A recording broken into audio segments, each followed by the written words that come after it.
Hi guys. तो आज की इस वीडियो में हम लोग देखने वाले हैं प्राचीन भारत के बारे में। अभी जो हम लोग का जो सीरीज चल रहा है वह लुसेंट का बुक है। लुसेंट के बुक में हम लोग देखेंगे प्राचीन भारत। आज से हम लोग का स्टार्ट होगा। तो इस वीडियो में हम क्या करेंगे कि छोटे मतलब कुछ टॉपिक को लेंगे, जो ज़्यादा बड़ा वीडियो नहीं बनाएंगे। 5 या 10 मिनट का वीडियो बनाएंगे। तो आपसे सबसे पहले क्या बोलेंगे, अगर इस वीडियो को देख रहे हैं तो आप इस वीडियो को देखने से पहले क्या कीजिए, आपके पास अगर लुसेंट का बुक है तो जितना आप पढ़ें, आप क्या करें, जैसे प्राचीन भारत हम लोग स्टार्ट करने जा रहे हैं तो आप प्राचीन भारत का जैसे कि कुछ एक पेज पढ़ लिए, ठीक है। प्राचीन भारत में एक पेज हम लोग पढ़ लिए तो आप क्या कीजिए, उसके बाद इस वीडियो को देखिए। सबसे पहले हम यही कहेंगे, अगर पहली बार अगर वीडियो देख रहे हैं तो सबसे पहले आप क्या कीजिए, इस उस बुक को पढ़िए, फिर इसको देखिए। इससे क्या होगा कि जितना आप पढ़े हैं अगर सुनिएगा तो आपके माइंड में ज़्यादा सेट होगा, ठीक है। सिर्फ सुनने से कुछ नहीं होगा, आपको बुक भी पढ़ना है। साथ में पहले बुक पढ़िए, उसके बाद इस वीडियो को देखिए, फिर बुक पढ़िए, फिर वीडियो को देखिए। ऐसा ही करके एक पेज पढ़ें, उसके बाद इस वीडियो को देखेंगे, फिर एक पेज पढ़ेंगे, फिर इस वीडियो को देखेंगे। तो हम ये क्या करते हैं, इसमें हम छोटा छोटा टॉपिक को बनाएंगे, मतलब छोटा छोटा टॉपिक पर ज़्यादा बड़ा वीडियो नहीं बनाएंगे, छोटा छोटा वीडियो बनाएंगे। तो इस वीडियो को चलिए शुरू करते हैं। पहले प्राचीन भारत में हम लोग देखेंगे कि प्राचीन भारतीय इतिहास का कुछ स्रोत क्या है, कहाँ कहाँ से मिलता है प्राचीन भारतीय इतिहास का स्रोत। प्राचीन भारतीय इतिहास के विषय में जानकारी मूलतः 4 स्रोतों से प्राप्त होती है। क्या है? धर्म ग्रंथ, ऐतिहासिक ग्रंथ और विदेशियों का विवरण और पुरातात्विक पुरातत्व संबंधित साक्ष्य। जो यह प्राचीन भारतीय इतिहास के विषय विषय में जानकारी हमें 4 स्रोतों से प्राप्त होती है। एक है धर्म ग्रंथ, दूसरा है ऐतिहासिक ग्रंथ, तीसरा है विदेशियों का विवरण और चौथा है पुरातत्व संबंधित साक्ष्य। और धर्म ग्रंथ एवं ऐतिहासिक ग्रंथ से मिलने वाली महत्वपूर्ण जानकारियां क्या है? भारत का सर्व प्राचीन धर्म ग्रंथ वेद है, जिसके संकलनकर्ता महर्षि कृष्ण द्वयापन वेद व्यास को माना जाता है। वेद वसुदेव कुटुंबकम का उद्देश्य देता है, ठीक है। वेद जो है वसुदेव कुटुंबकम का उद्देश्य देता है। भारतीय परंपरा वेदों को नित्य तथा अपौरुषीय मानती है। वेद 4 प्रकार के होते हैं। कौन कौन सा? ऋग्वेद, यजुर्वेद, सामवेद और अथर्ववेद, ठीक है। ऋग्वेद, यजुर्वेद, सामवेद और अथर्ववेद। और इन 4 वेदों को संहिता कहा जाता है। इस चारों वेद को क्या कहा जाता है? संहिता कहा जाता है। ये क्वेश्चन बहुत बार पूछा गया है इस टाइप का, ठीक है। हम लोग देखते हैं ऋग्वेद। ऋग्वेद में क्या है? ऋचाओं के क्रमबद्ध ज्ञान के संग्रह को ऋग्वेद कहा जाता है। देखिए, ऋचाओं के जो ऋचाएं होते हैं उसके क्रमबद्ध ज्ञान के संग्रह को ऋग्वेद कहा जाता है। इसमें कितने हैं? ऋग्वेद में 10 मंडल और 1028 सूक्त, ठीक है, एवं 10,462 ऋचाएं हैं। देखिए फिर से सुन लीजिएगा, ऋचाओं के क्रमबद्ध ज्ञान के संग्रह को ऋग्वेद कहा गया है। और इसमें कितना? 10 मंडल है। ऋग्वेद में 10 मंडल है और इसमें 1028 सूक्त हैं एवं 10,462 ऋचाएं हैं। कितना है? 10,462 ऋचाएं हैं। इस वेद के ऋचाओं के पढ़ने वाले ऋषि को होत्र कहा जाता है। क्या चीज? होत्र कहा जाता है। ऋग्वेद के ऋचाओं को पढ़ने वाले ऋषि को होत्र कहा जाता है। इस वेद से आर्य राजनीतिक प्रणाली, इतिहास एवं ईश्वर की महिमा के बारे में जानकारी मिलती है। ऋग्वेद से हमें क्या चीज? आर्य की राजनीतिक प्रणाली, इतिहास एवं ईश्वर की महिमा के बारे में हमें जानकारी मिलती है। कहता है विश्वामित्र द्वारा रचित ऋग्वेद के 3 मंडल में, किसके द्वारा? विश्वामित्र द्वारा रचित ऋग्वेद के 3 मंडल में सूर्य देवता सावित्री को समर्पित एक प्रसिद्ध क्या है? गायत्री मंत्र है। देखिए, विश्वामित्र द्वारा रचित ऋग्वेद के 3 मंडल में सूर्य देवता सावित्री को समर्पित प्रसिद्ध एक क्या है? गायत्री मंत्र है।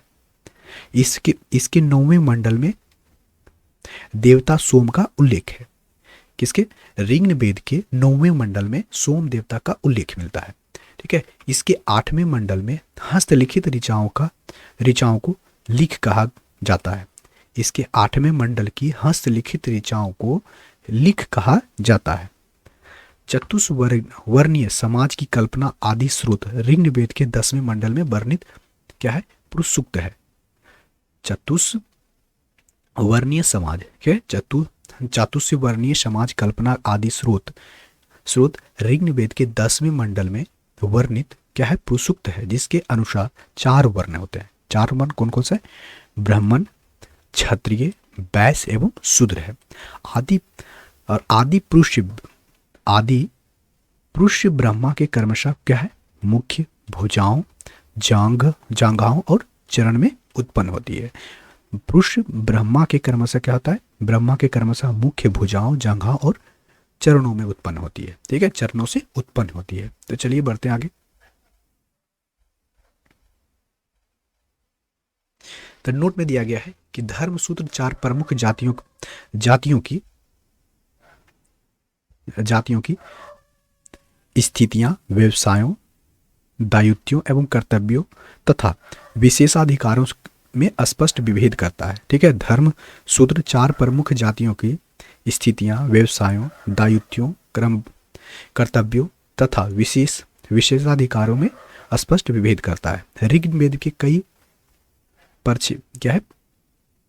परिच्छेदों में प्रयुक्त अधन्य शब्द का संबंध गाय से किया गया है। देखिए, ऋग्वेद के कई परिच्छेदों में अधन्य शब्द का प्रयोग किया गया। क्या चीज? अधन्य शब्द का प्रयोग किया गया, जिसका संबंध किससे है? गाय से है। यहाँ पर लिखा है ईसा पूर्व एवं ईसवी। वर्तमान में प्रचलित ग्रेगोरियन कैलेंडर क्या है? ग्रेगोरियन कैलेंडर ईसाई धर्म गुरु ईसा मसीह के जन्म वर्ष पर आधारित है। ठीक है, अभी जो हम लोग का जो क्या है कैलेंडर है, कौन सा कैलेंडर है?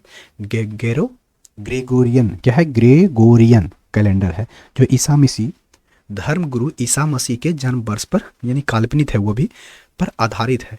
ईसा मसीह के जन्म के पहले के समय, देखिए ईसा मसीह के जन्म के पहले के समय जो कि है क्या है, ईसा पूर्व कहा जाता है, यानी बीसी यानी before the birth of Jesus Christ. ठीक है, कहा जाता है। और ईसा पूर्व में वर्ष की गिनती उल्टी दिशा में होती है, जैसे कि महात्मा बुद्ध का जन्म 563 ईसा पूर्व में एवं मृत्यु 483 ईसा पूर्व में हुआ है।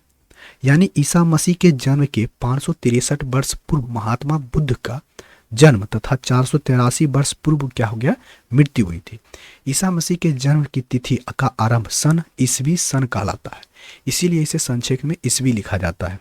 ईसवी को लैटिन भाषा शब्द में एडी भी लिखा जाता है। एडी के यानी एनो डोमिनी, जिसका अर्थ होता है in the year of Lord ji. ठीक है, in the year of Lord.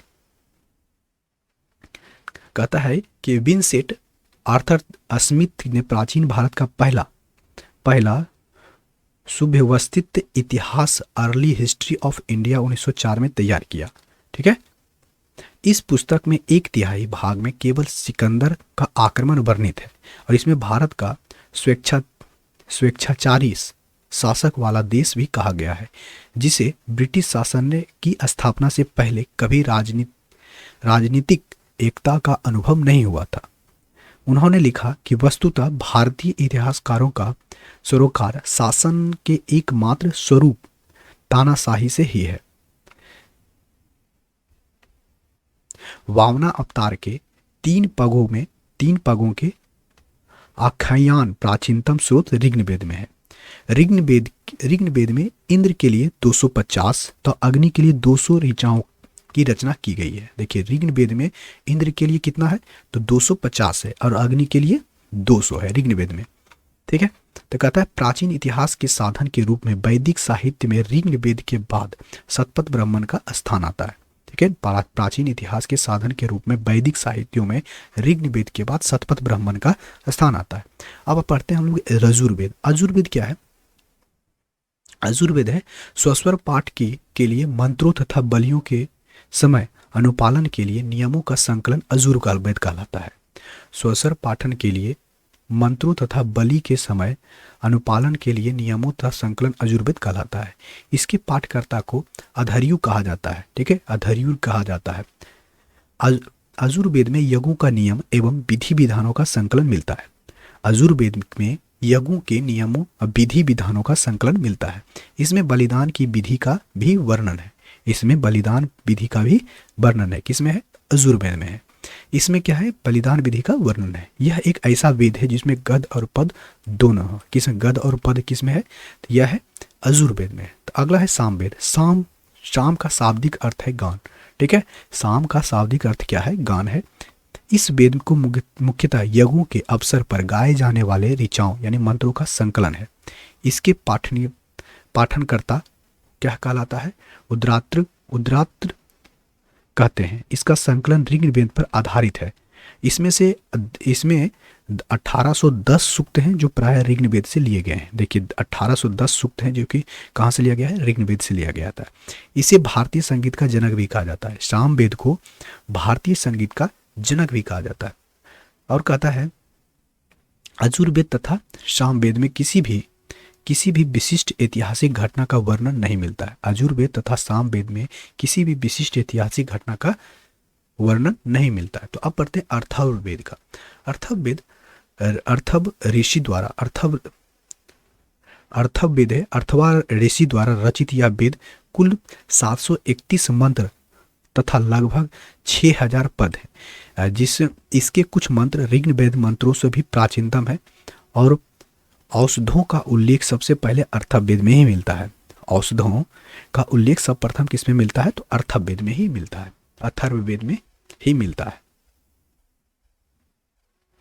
कहता है ऐतिहासिक दृष्टि से अर्थववेद एक महत्वपूर्ण इस बात का है कि जिसमें सामान्य मनुष्यों का विचारों तथा अंधविश्वासों का विवरण मिलता है। ऐतिहासिक दृष्टि से अर्थववेद जो है महत्व इस बात की है कि जिसमें सामान्य मनुष्यों के विचारों तथा अंधविश्वासों का विवरण मिलता है। पृथ्वी सूक्त अर्थववेद की प्रतिनिधि सूक्त माना जाता है। इसमें से मानव जीवन के सभी पक्षों पक्षों जैसे गृह निर्माण, कृषि की उन्नति, व्यापार, मार्गों का गहन यानी खोज, रोग निवारण, समन्वय, विवाह तथा प्राण गीतों, राजभक्ति, राजा का चुनाव, बहुत से वनस्पतियों एवं औषधियों, साप, वशीकरण, प्रायश्चित, मृत, मातृभूमि, महामात्य आदि के विवरण दिया गया है। कुछ मंत्रों में जादू टोने का भी वर्णन है। ठीक है, किसमें है, तो अर्थववेद में। अर्थववेद में प्रशिक्षित को कुरुओं का राजा भी कहा गया है। अर्थववेद में प्रशिक्षित को कुरुओं का राजा कहा गया है तथा कुरु देश की समृद्धि का अच्छा चित्रण मिलता है। इसमें सवा एवं सभिति को प्रजापति की 2 पुत्रियां कहा गया है। कितने, अर्थववेद में। इसमें सभा एवं समिति को प्रजापति की 2 पुत्रियां कहा गया। कहता वेदों की भी कई शाखाएं हैं जो वैदिक अध्ययन और व्याख्या से जुड़े विभिन्न दृष्टिकोणों से प्रतिनिधित्व करती है। साकल शाखाओं ऋग्वेद से जुड़ी एकमात्र जीवित शाखा है जो यजुर्वेद को शुल्क यजुर्वेद और कृष्ण यजुर्वेद 2 भागों में बांटता है। ठीक है, कहता है माध्यान्दित और काव्य शुल्क यजुर्वेद अथवा वाजसेनीय संहिता शाखाएं हैं। कृष्ण यजुर्वेद से जुड़ी शाखाएं कौन कौन सी है, तो यह है काठक, कनिष्ठक, मैत्रेयानी और तैत्तिरीय है। कौस्थिम, रानाई और जैमिनीय या तालवार सामवेद की शाखाएं। अथर्ववेद की शाखाएं शौकन और पैपलाद है। ठीक है, अथर्ववेद की शाखाएं क्या है, सौनक और पैपलाद है। सबसे प्राचीन वेद ऋग्वेद एवं सबसे बाद का वेद क्या है, अथर्ववेद है। सबसे प्राचीन वेद कौन सा है, ऋग्वेद है, और सबसे बाद का वेद जो है अथर्ववेद है। ठीक है, तो इस वीडियो में हम लोग यही तक देखते हैं। अगले वीडियो में हम लोग देखेंगे ब्राह्मण क्या है, आर्यक और उपनिषद देखेंगे। इस तरह का वीडियो हम आज का वीडियो समाप्त हो गया। अगर इस वीडियो को देखते हैं, अगर इसके आगे अगर फिर वीडियो को देखना चाहते हैं तो सबसे पहले क्या कीजिए, इसको पढ़िए, उसके बाद इस वीडियो को देखिएगा। ठीक है, तो इससे क्या होगा कि जो पढ़ें आपके माइंड में सेट हो जाएगा, और फिर इसको अगर रिपीट हो जाएगा तो फिर आपके माइंड में एकदम बिल्कुल ही सेट हो जाएगा कि कभी भी इसको फिर भूलिएगा नहीं। ठीक है, इसलिए क्या कहते हैं, बुक को भी पढ़िए और इसको भी साथ में देखिए। तो चलिए, आपको ये वीडियो कैसा लगा कमेंट बॉक्स में बताइए। वीडियो अच्छा लगा तो लाइक कीजिए, शेयर कीजिए। यदि आप चैनल पर पहली बार आए तो चैनल को सब्सक्राइब कीजिए। मिलते हैं नेक्स्ट वीडियो में, तब तक के लिए टेक केयर, बाय बाय।